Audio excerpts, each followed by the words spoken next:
So, hello everybody, here I'm back with another Chits and Cats Soundbites, and today I am going to stay with the Tolkien theme, but I'm going to change games.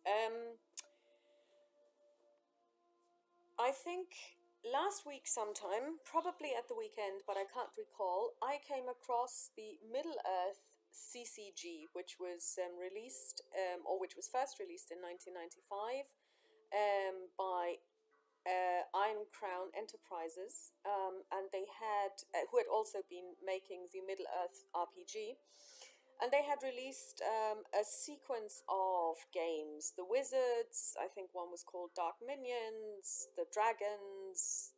There were challenge decks. There was a Balrog expansion, the Lidless Eye, the White Hand, and it was a CCG, which was discontinued when they lost the license in, I believe, 1999. And of course, since then, we've also had a Lord of the Rings trading card game, which I believe is still alive. And of course, we have the Lord of the Rings living card game by Fantasy Flight Games, a game which I own in its entirety. Everything that has been released so far, except for the Nightmare decks, I have either already bought or it's on its way, because I bought some stuff at Fantasy Flight Games directly in the United States, because some of the stuff is simply not available here in Europe. And so essentially, I own one part. I also own the Middle-earth Quest game, which was also released by Fantasy Flight Games, which I've never really played because you need two players and I only have the German version. So, you know, go figure, it's not going to happen here in Ireland anytime soon. But as I was reading up on this MECCG, I realized that it sounded really interesting. First of all, it's a card game. Secondly, it's supposed to be played by two players in opposition. So you're basically trying to disrupt your opponent's gameplay while you're trying to follow through with your own strategy. So, of course, considering that I only play solo games and I don't like confrontational games, why would I want to play this game? Well, first of all, there are solo variants. Even in the originally published version of the game, there are solo rules, so it can be done. Number two, I pretty much soon realized that this game is very, very open to building your own scenarios and your own storytelling events. And this is really what I like, because I like the storytelling aspects of games.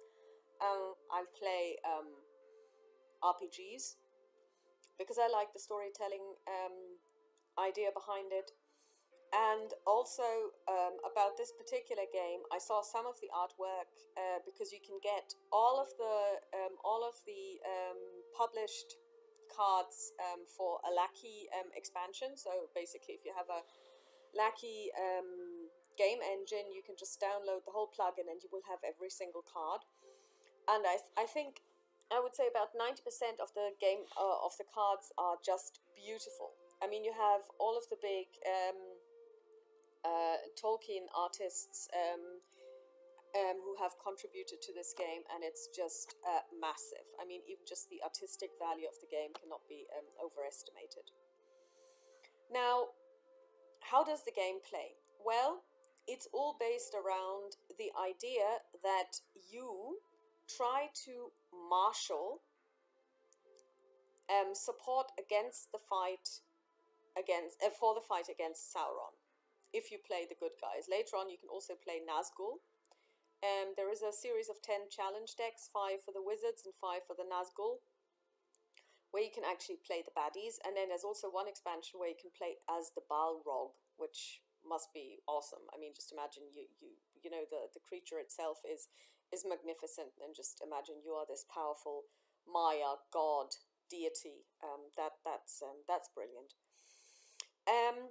And you basically travel around Middle Earth. So unlike LOTR LCG, where you basically have quests that are on a very tactical level, and where if you leave out the journey down the Anduin or the Emin, even the Emin Wheel is a very finite area.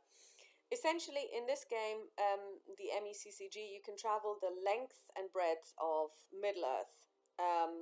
You are constricted in your movement, that you can only move 4 regions per turn, counting your starting region and then including your target region. But you can actually travel quite far. So while you are traveling, um, your opponent can play cards on you, hazard cards, which need to fulfill a couple of criteria. And I think the main criterion that they need to fulfill is they need to be keyed to the regions that you cross. So imagine there might be a wilderness region, there might be a freehold. I mean, they have different types of regions, but if you've ever played, for example, Descent 2nd Edition or Runebound 2nd Edition, you're familiar with this because you have those travel events as well, where you have different types of regions. You have forests, you have mountains, you have roads, you have rivers, and depending on where you are, different things can happen to you. So this is in essence the same principle. So imagine you travel through two wilderness and one freehold region. Then somebody can play a monster on you that requires you to have traveled through a wilderness region. And also there are hazardous events, I would call them, that can, change gameplay. Some of them are played immediately and resolved immediately. Some stay in play for a while, and some stay in play permanently unless you cancel them. So in a way, that kind of reminds me of environment cards, as you can find them in Arkham Horror, for example, that stay in play, or those terrible rumor cards, which we all hate, which usually kill everyone and at least drive me crazy. So again, there are things, mechanics that are not unique to this game, which have been either picked up later, which may have originated in this game, I don't know, but which are not unfamiliar to people who have played a wide variety of card games or board games. And what you're trying to do is you're trying to get cards into play to gain marshalling points. You can gain marshalling points also by defeating hazards that are thrown at you. And there are certain, and I haven't even read the original rules because I'm still looking for a rule book online, because I saw a website, but I just was too lazy to read 51 pages on screen. I read a lot of stuff on screen every day. I don't need to do this in my spare time too.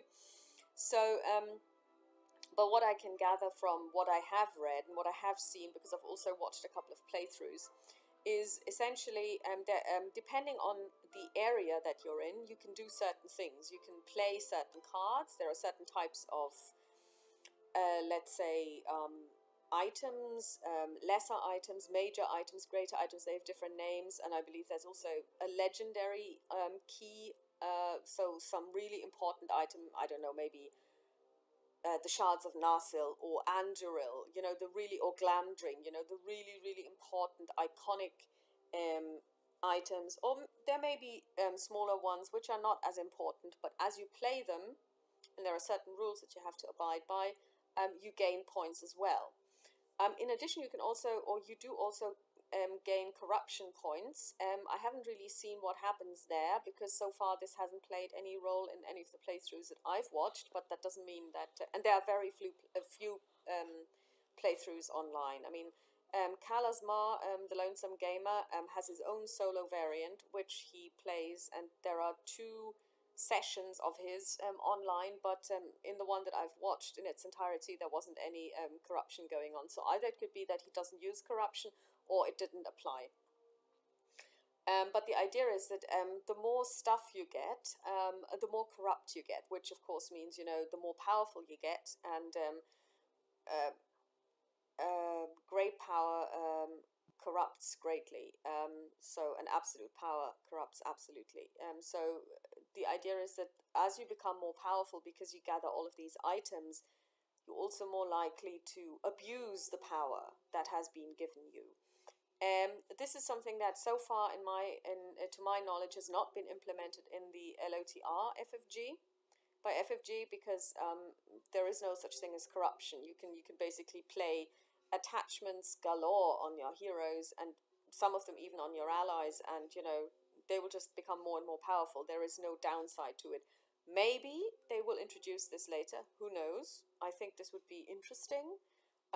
But it would also increase the attachment hatred that's already going on in the game. So it could break quite a lot of really strong decks out there if they were to increase or to give you a downside to playing many attachments, and to making your heroes maybe more likely to fail or more likely to die or something. So I don't see that happening anytime soon.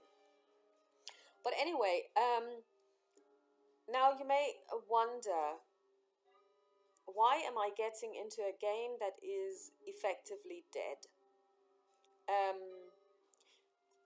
First of all, the fact that a game is out of print has never kept me from acquiring it and playing it and enjoying it. To my mind, there is no such thing as a dead game. A game is published, and sometimes it's only published in one variety and one version, and I think that's actually the norm. This idea of having expansion upon expansion upon expansion. I don't know how many expansions there are for Arkham Horror at this stage. Small box, big box. The same goes for Eldritch. The same. The other day I think I saw that Marco Wargamer did an unboxing of a new expansion to Elder Sign. I hadn't even heard that there was something going on there. So this idea of having more and more expansions is simply one way of making money. You have a franchise which is very successful, and you just add to it. And that's good, because as long as you can add new stuff, and as long as it keeps it interesting for players and you can sell it, there's nothing wrong with it. But to me, there is no such thing as a dead game, because being a solo player means I don't even need to find anybody interested in sharing this experience with me. I can do it on my own. Having said this, every so often I do wish I had somebody to play LOTR with, because it would be really lovely if I had somebody who's as much into deck building as I am, and they go away, build their deck, I go away, build my deck. Of course, they have to complement each other. We cannot have the same heroes, for example, or unique characters for that matter. And then, come together and just try and fight those orcs, and try and fight the escape from Dol Guldur quest, and try and win. That would be awesome. But I also know it's not going to happen, because not only do you need to find somebody who will be into deck building as much as I am, but then you have to make time to meet them. You have to travel to wherever you are meeting them. So to me, actually, solo gaming is the only way I can actually exist as a gamer, because everything else would be too much of a hassle even. So since I don't need to find an opponent, there is no such thing as a dead game. As long as I enjoy the game, I don't care 2 ways from Sunday if it's not produced anymore. I don't care 2 ways from Sunday if the license has expired, because the game is out there. The game can be played.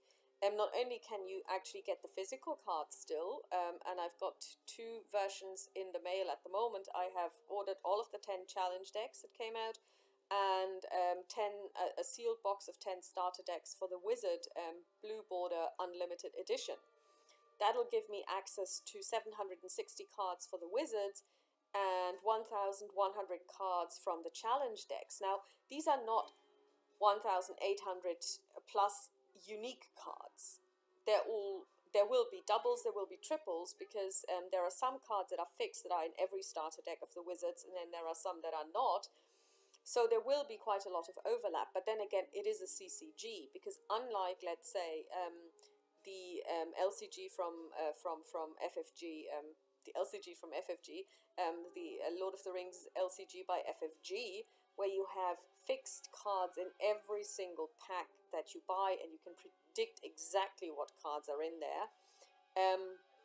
LCGs work, of course, a little differently in that you usually get booster packs as well, and there are different types of cards, common cards, fixed cards, rare cards, and very rare cards, I guess. So those are cards that have only had a limited print run, and there are those people who have this urge to have every single card that has ever been produced, and then they start hunting. And even now, you can actually buy single cards of MECCG, and some of them sell for quite a lot of money.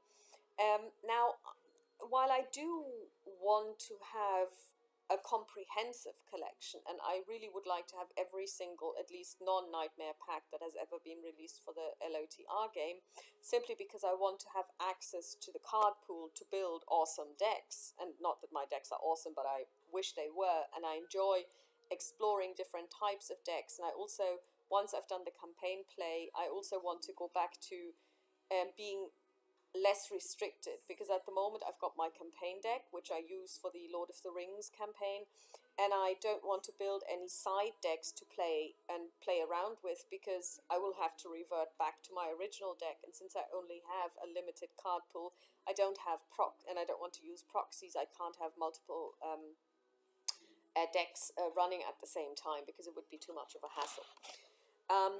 But with this particular game, why am I buying it? Well, first of all, like I said, I want the art and I want the game.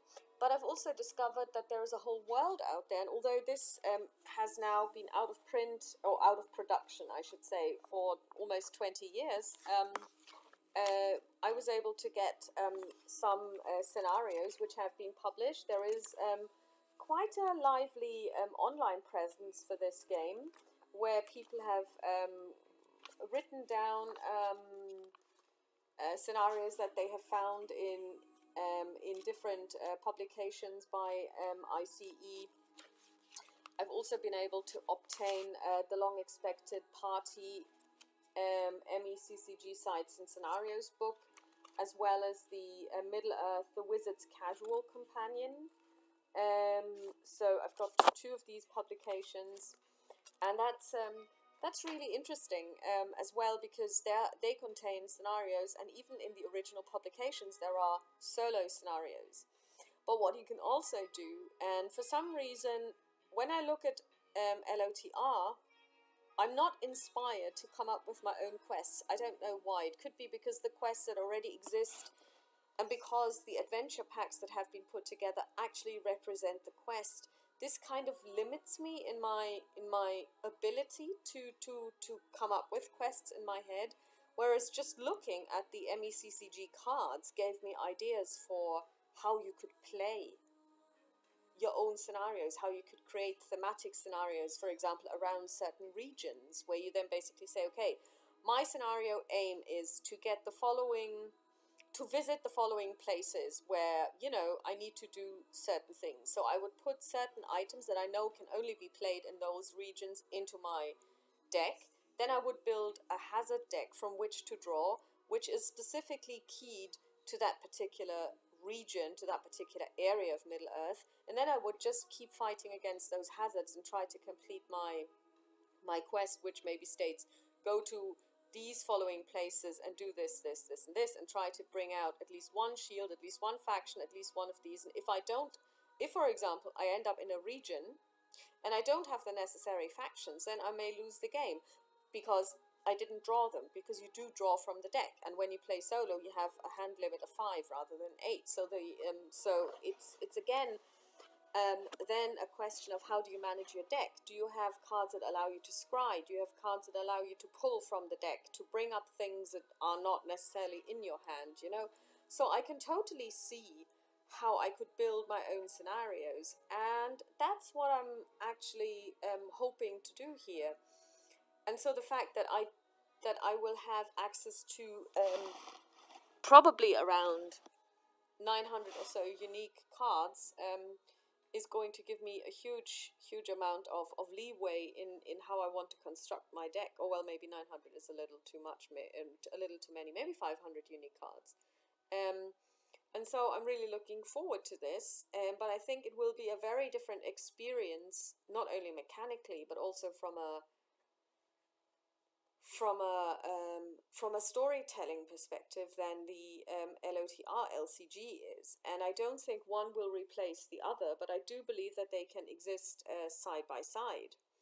So I'm hoping to get my deliveries this week, and then of course I will be doing unboxings.